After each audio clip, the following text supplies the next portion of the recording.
It all started right after I bought a house with a yard. My husband and my mother-in-law were all smiles as they made an unsolicited declaration of moving in. They're saying they're gonna move in too. If you don't like it, you can just divorce my son. If the mother-in-law is coming, that means sister-in-law of mine will surely follow. They know full well I'd hate this, and yet, here we are. The harassment that's bound to continue even after moving. I couldn't help but shudder. I don't want this. I'm not planning to live with you guys. You seem to not know your place. My mother-in-law raised her eyebrows in disbelief. What she pulled out next was a divorce paper. Already signed by my husband. Her face read clear as day, all she cared about was getting the house. Their plan worked out terrifyingly well. I struggled to suppress my laughter. How I must have looked, trembling and looking down. My mother-in-law appeared victorious. I solemnly signed the divorce papers, packed my bags, and left that dreadful in-laws house behind. The day I moved out, I got a nasty call from my former mother-in-law. You've realized it now, haven't you? The former mother-in-law was insisting we meet to talk. Exactly what I wanted. I'd go and give her a piece of my mind. After meticulous planning to put them in their place, I was on my way to the showdown. My name is Tatiana. I work as an office worker at a marketing agency. It was the department head of a newspaper company who introduced me to Ken. Unable to reject the department head's offer due to my vulnerable position. At 29, I ended up marrying Ken after a 6-month courtship, overwhelmed by his persistence. I would curse myself for a long time for making a wrong decision at such a critical moment. From the start, I believe my mother-in-law intended to deceive me. She seemed calm and kind, but once I became her daughter-in-law, she showed her true colors. She dropped the facade of an understanding older woman to reveal the demon mother-in-law beneath. Hey, Tatiana! What are you dragging your feet for? Didn't I tell you to weed the garden after you're done with the dishes? There wasn't a single day the screeching voice of my mother-in-law didn't fill the in-laws' house. I was daily filled with dread. Barely managing a sigh in response was all I could muster. After marrying, I reluctantly agreed to live with my husband's family at his insistence. His father had passed away from illness, and his mother had been suffering from a limp for years. He begged me, saying he couldn't bear to leave his elderly mother alone in their old home. But once we moved in, what do you know? The supposedly pained mother-in-law was walking around just fine, claiming it was her duty to train me, harshly, every day. And my husband? No better. Even when I expressed a desire to live separately, he would find an excuse to avoid it. Always under his mother's thumb. Never standing up for me when his mother scolded me. I'm sorry, my family's got quite the temper. Don't just stand there smiling, help me. I'm really struggling here. After the marriage, I started feeling intense anxiety and depression. I'd find myself crying unexpectedly or suddenly feeling sick. After seeing a specialist, I was diagnosed with an adjustment disorder. Realizing how negatively living with my in-laws' family was impacting me was truly disheartening. My mother-in-law, uncaring of how I felt, continued to make unreasonable demands. Don't you dare slack off just because it's your day off. Have you finished cleaning the room? You haven't even gone shopping yet? Make sure you check the sales before you go. Please stop rushing me. I have a headache. I'll make sure to clean and do the shopping later. Don't be so lazy. Do as you're told. You're a daughter-in-law, aren't you? I wish I could have told her a daughter-in-law is not a maid. Her demands were mostly about the house itself. Clean out the gutters, replace the paper on the sliding doors, deal with the splinters on the pillars. Our family home is really old and falling apart at the seams. When the wind blows, it creaks and sways. Each time it happens, my mother-in-law hurries my husband, begging him to quickly set up a new home. This place is a rental, you know. We're renting it cheap from an acquaintance. Don't you want to live freely in your own home for once? Don't you think so, Ken? I do, but with what I take home, a dream house is just a dream. My mother-in-law, frustrated with her ineffective son. Of course, her irritation is taken out on me, his wife. Cook, clean, weed the garden, take her to the doctor. I'm exhausted from working full-time, but she couldn't care less. It'd be strange if I didn't end up sick. That's how I felt every single day. Half a year after moving into my in-laws' house, a woman came along to make my tough life even tougher. My sister-in-law, Yasmin, returned home after her divorce, bringing her child with her. She was kicked out after saying, "I never want to see your face again." Well, it was my fault. I neglected my child and slept with my husband's colleague. What on earth is wrong with this woman's morals? Seeing me appalled, Yasmin smirked. Just like her mother, Yasmin's actions mirrored her looks. She refused to do any housework and even had me clean her room. Can't help it, right? I'm raising a child. You wouldn't understand since you've never had one. It's harder than it looks. So, I'm counting on your support. Yasmin doesn't work. She lounges around all day. Taking care of her child is an afterthought at best. She just lies on the sofa, doing nothing. Her behavior on weekends is the worst. She leaves her young daughter with me and goes off to the gambling parlor. Apparently, Yasmin has bad company, as she sometimes gathers with them to drink from noon. She doesn't help with the housework at all, a true freeloader. Yasmin would do anything to get money for her leisure. Here's what happened one day. Yasmin handed me a drawstring bag, and when I asked what it was, "That's from her dad. Jewelry, and such." What? What do you expect me to do with this? You're so slow. Sell them. And make sure you get a good price, okay? My deceased father's belongings. Essentially all that was left of him. And she's asking me to sell them nonchalantly. It made me sad. Thinking of her using the money for gambling made it even worse. I just couldn't do it, so I explained the situation and handed the whole bag over to Ken. What he did with his father's keepsakes, I don't know, nor do I want to. So many things happened around the time Yasmin came back. My things started to disappear frequently. And it was around then I found out Ken might be cheating. My friend who works at a different company happened to see him on a day off, walking arm in arm with a flashy-looking young woman. I was furious when I heard, "I'm working hard even on my days off, and you're out having fun with some young girl? That's cheating, isn't it? Who is she? Tell me the truth." "It's not cheating. She's just a girl from a strip club." "And how is that okay? Can't you, a married man, stay away from places like that?" Yasmin watched our exchange, laughing uproariously. As for my mother-in-law, she seemed disappointed but didn't criticize Ken much. According to her, a husband's visit to such places is a sign of his wife's lack of dedication. Getting all worked up over that, how embarrassing. The fault is yours. If you'd been more attentive to Ken, none of this would have happened. I don't agree at all. Isn't that a bit unreasonable? In this house, that's normal. And you know, visiting strip clubs or cheating is like a man's proof of ability. A wife should forgive such things with a big heart. What a failure of a wife. My common sense seemed to be their nonsense. Forgive visits to strip clubs or cheating? Impossible. My frustration only grew. I couldn't just sit back and do nothing.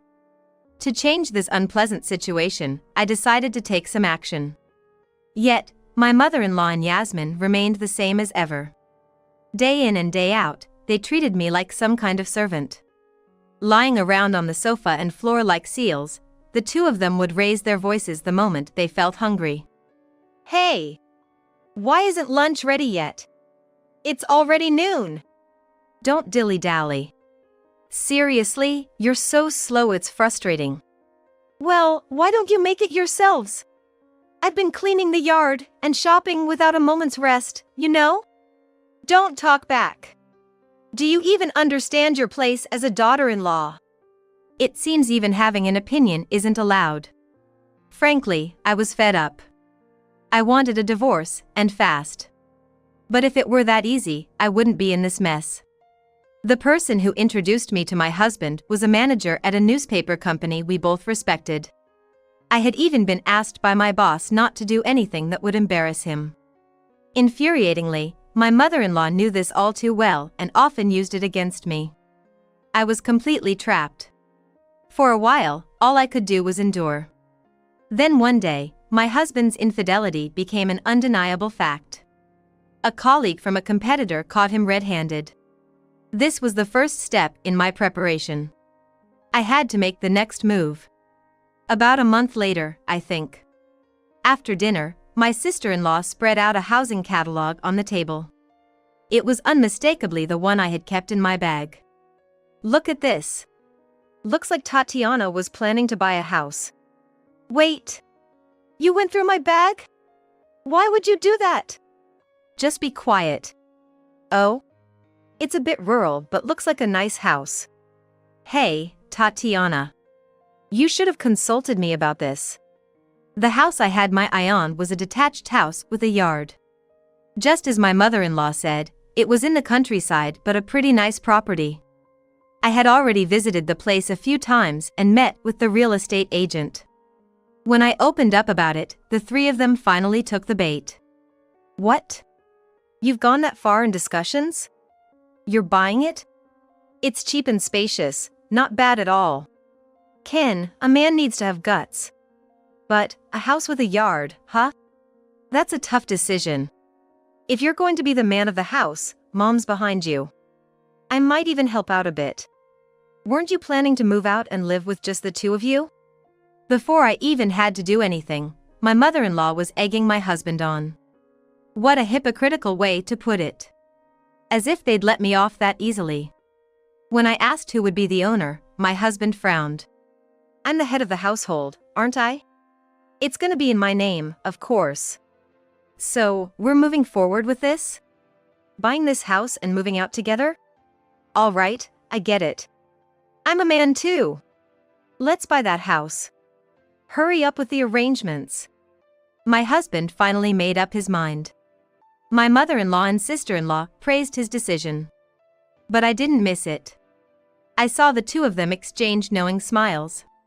A few days later, right after we bought the rural house with a yard, my husband and mother-in-law, all smiles, made an unsolicited declaration of moving in. Mom is moving in too. What? But, we were supposed to move out and live on our own.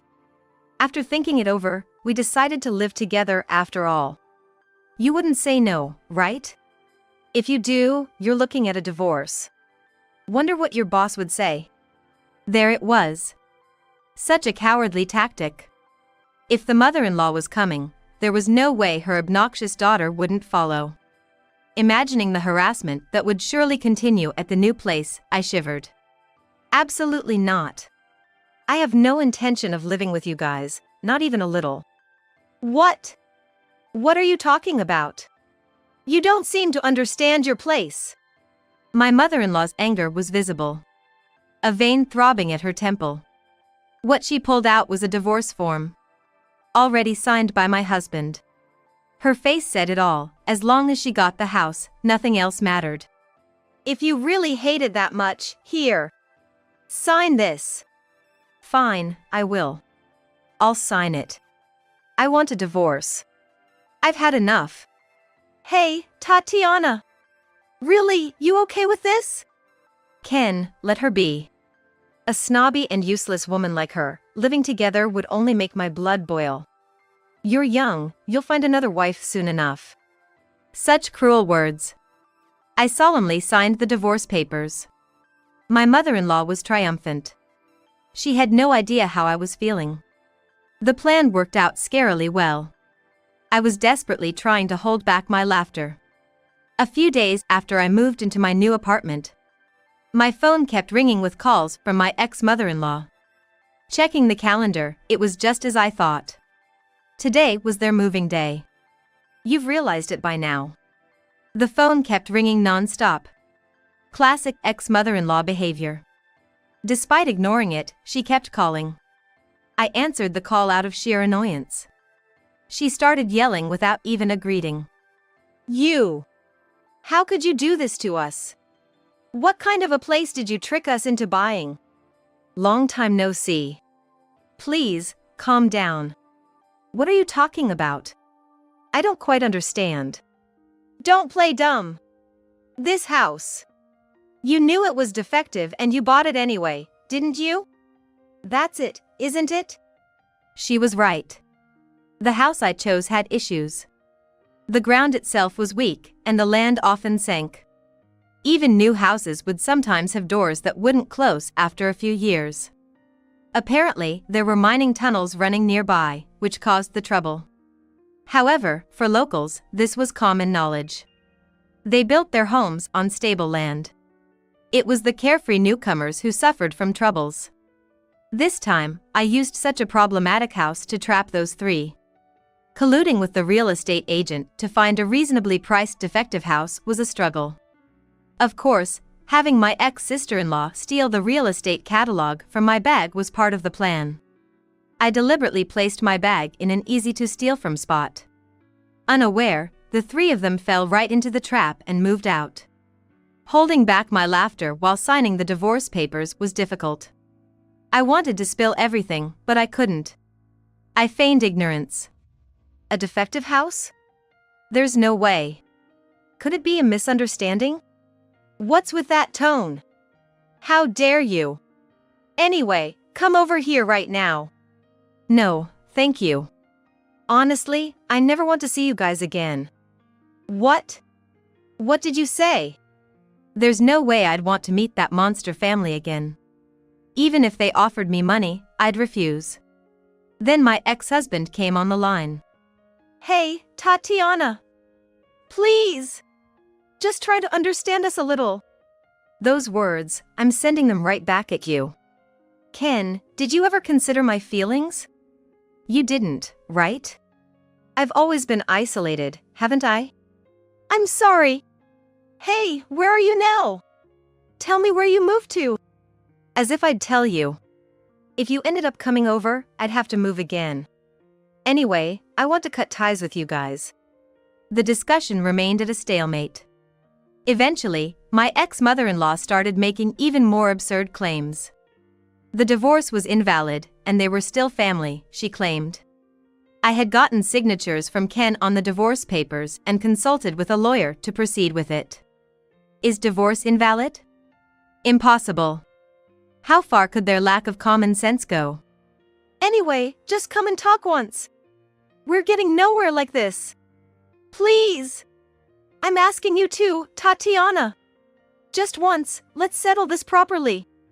Okay? My ex-mother-in-law and husband insisted on meeting to talk. Even if I refused, they'd likely keep calling. At this point, there was no other choice. I'll meet them and give them a piece of my mind. Fine. I'll meet you once. Thank you. I really appreciate it. But I'll choose the place and time, okay? I didn't want to risk being ambushed or followed. I had to maintain the upper hand to avoid any further scares. After careful preparation, I called the three of them to a certain cafe. I arrived 20 minutes late to the cafe I had specified. My ex-mother-in-law and ex-sister-in-law were already furious. And my ex-husband wore a wry smile. Just as predictable as ever. How dare you make us wait? You're really beyond rude. I don't want to hear about manners from you. What do you want? What do you mean, what do you want? Because of you, we're stuck in a defective house.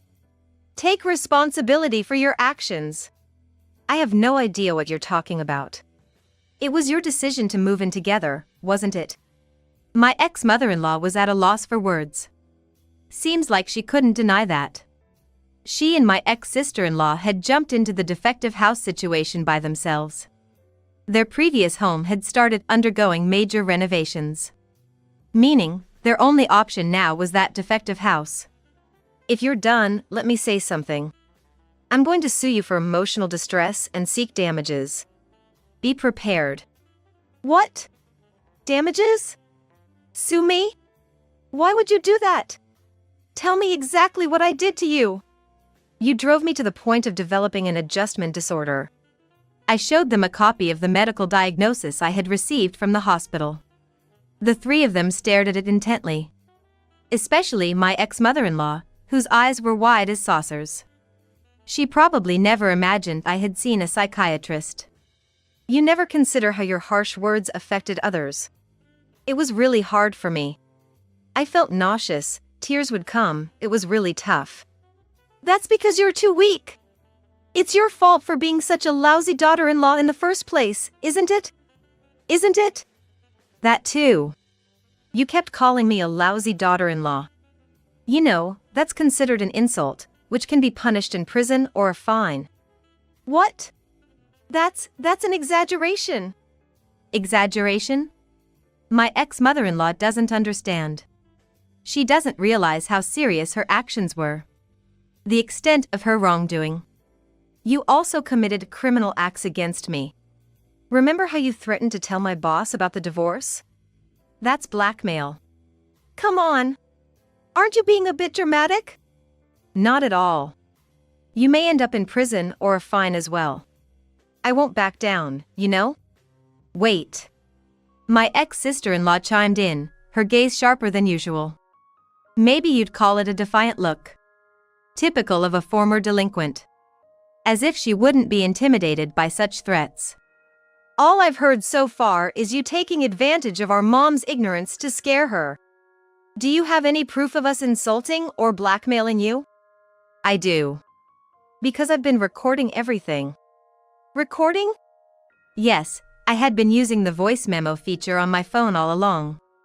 I had recordings from my entire time at the ex-in-laws. There's quite a lot of audio. I prepared data extracting just the parts where I was verbally abused. Submitting this as evidence would almost certainly secure a conviction for both the insult and blackmail charges. Did you really think I would just take it? Not just you, mother-in-law, but you too, Yasmin. You'll likely be held accountable as well. What? Why me? What have I done to you? Think about it. Haven't you committed any crimes? Or are you going to say you never caused me any trouble? There's no way. Don't be ridiculous. My ex-sister-in-law insisted she was innocent. I showed her the screen of my smartphone. Her face turned pale instantly. No wonder. What was displayed was a scene of her rummaging through my bag. Looking around suspiciously as she searched through the contents. How disgraceful. What's that? How did you do? When did you even take that? Ever since you arrived, my things started disappearing frequently. My stuff, jewelry, clothes, bags. I set up a hidden camera. That's terrible. What are you doing, going so far? Appalling. Who's the one being inappropriate here? Shall I also tell you about the penalties for theft? I'll be contacting the police later. My ex-sister-in-law was speechless. Wanting to say something but unable to. She looked utterly helpless. I had a record of what had disappeared from my possessions. With an accurate grasp of the damage, the police and lawyers would be able to move more easily. When I decide to do something, I go all the way. I had decided I would never forgive these three. The last one to face was my ex-husband, who shrugged. Of all of them, he was the one I could forgive the least. I thought marriage was about helping each other. But Ken, it seems you had a different idea. From beginning to end, you were always against me. Enemy? I never intended that. Not even a little bit. Believe me. Even today, I was trying to mediate as best as I could. Sure. I've had enough of lies. I don't need any mediation. My ex-husband was a cowardly opportunist. Always siding with the stronger party. Just as he had always sided with my ex-mother-in-law and ex-sister-in-law. And even now. Trying to appease me in any way, hoping to be the only one forgiven. If he had been a bit more of a decent man, maybe I would have continued our marriage. If he had said we should live alone in a different place, I might have gone along. Your affair partner's name is Mariana, right? What? Why? How do I know? I had it investigated. I have a friend who's good at this kind of thing. I even have a photo of you and her entering a hotel together. Here, look. No! Don't show me! Please, don't!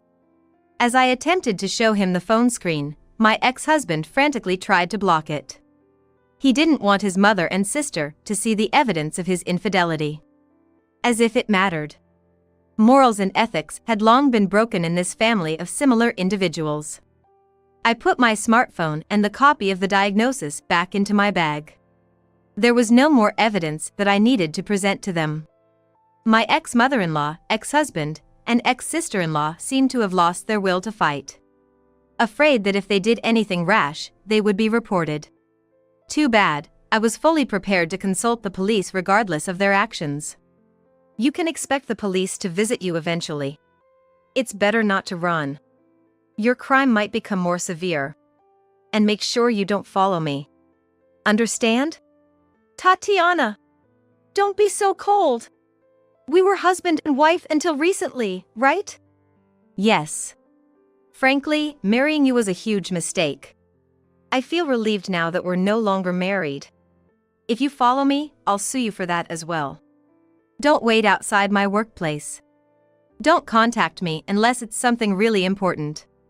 I made a few simple agreements with the three of them and left the cafe. After I exited, the three of them remained downcast. You can't lock a person's mouth.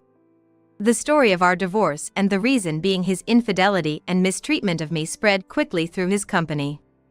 As a result, my ex-husband ended up being quite ostracized within the company. After all, the mediator had been a manager from a newspaper company we had dealings with. It was only natural that my ex-husband, having lost trust, would be viewed harshly. Unable to bear the discomfort, he eventually resigned. His attempts at finding a new job didn't go well, and his relationship with his mother and sister started to deteriorate. He appeared before me again about a year after our divorce. I was stopped by him on my way back from work, and there stood a disheveled man. Ken, I didn't recognize you at first. Yeah. People say I've changed a lot lately. He seemed to be struggling, which was to be expected. Both his mother and sister were convicted and fined. And I had sued him for damages. They must be financially strained now. Especially with the loan for the defective house they live in. How are your mom and Yasmin doing? They're alive. Barely getting by. Both are working now. They have to make ends meet. They always say they want to go back to how things were. Want to go back to living off my and your earnings. Just like always. Parasites, I thought. Cutting ties was definitely the right decision. I expected him to retort, but he didn't. Instead, my ex-husband sighed deeply and said, I've really messed up. I'm sincerely sorry. I was an idiot. You were right. I should have always been on your side. I must have been out of my mind. I think your family was out of their minds from the start. Don't be so cold. Please, I'm begging you. Let's live together again. I'll cut ties with that family for good. I mean it. You're all I have. Oh, really? Too bad. I already have someone else. And even if I didn't, I'd never want to start over with you. As I firmly said this, my ex-husband collapsed to his knees. But any performance to elicit sympathy from me now was futile. Had I been a little less refined, I might have spat on him right there. I left him behind and went on my way home. I never heard from him again after that. The person who informed me about this was the real estate agent who had helped me. The lives of my ex-mother-in-law, ex-husband, and ex-sister-in-law apparently got significantly worse. They constantly blamed each other for their impoverished lifestyle, worsening their relationship. From their house, one could hear arguments and the sound of breaking glass almost every night. They insulted and tormented each other, yet couldn't seem to leave each other. It was nothing short of hell. They became quite isolated in their community, with nobody eager to associate with them. Eventually, they'd probably have to sell the house they can't sell for much and end up homeless with debt. I can clearly imagine the three of them, huddling together under the cold sky, cursing each other. Someday, I'd like to see the miserable state of those who have fallen to rock bottom with my own eyes.